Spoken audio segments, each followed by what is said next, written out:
na pud.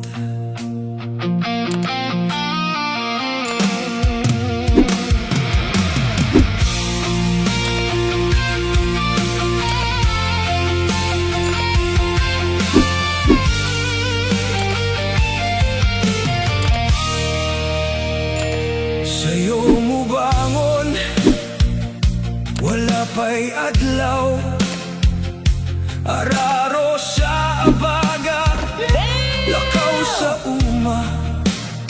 Later. Singot mo tulo, walay reklamo, kay pamilya niya, maoy rason niya. 1,000 years later. Yuta iyang higala, hangin iyang kuyog, adlaw bulan, dili niya kahadlok.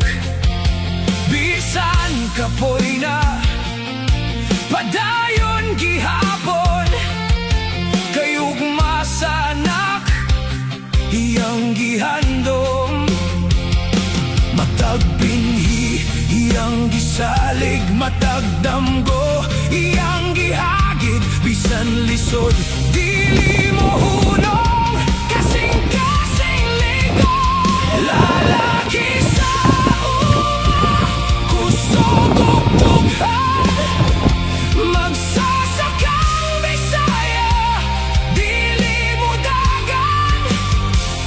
Bisan way kwarta, pero adunay gugma, siya ang bayani sa ilang panimalay nga ayuda. Lalaki sa uma, padayon lang, bisan unsa pa, di gyud mo hunong, kay matag ani iyang kalipay, para sa pamilya, iyang kinabuhi hatag.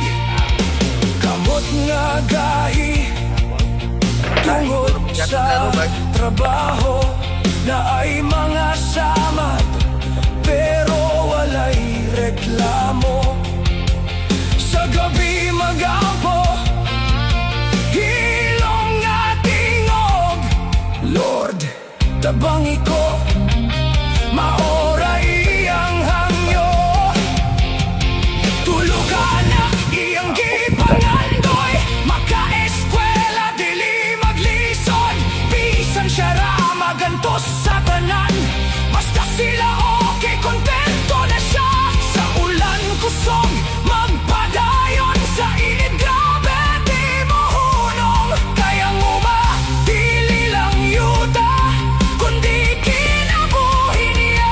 Lalaki sa uma, kusog ug dughan, magsasakang Bisaya, dili mo dagan. Bisan way kwarta, pero adunay gugma, siya ang bayani sa ilang panimalay nga ayuda.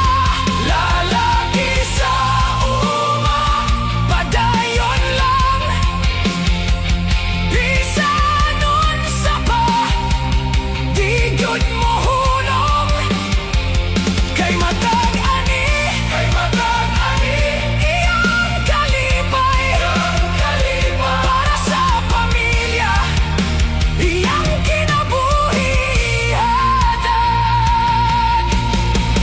Dili siya sikat, walay ngalan sa TV, pero siya ang rason, nanunay pagkaon, kada adlaw diri. Lalaki sa uma, kusog ug dughan, magsasakang Bisaya, dili mo dagan. Bisan way kwarta, pero adunay gugma, siya ang bayani sa tibuok kalibutan nga ayuda. Lalaki sa uma,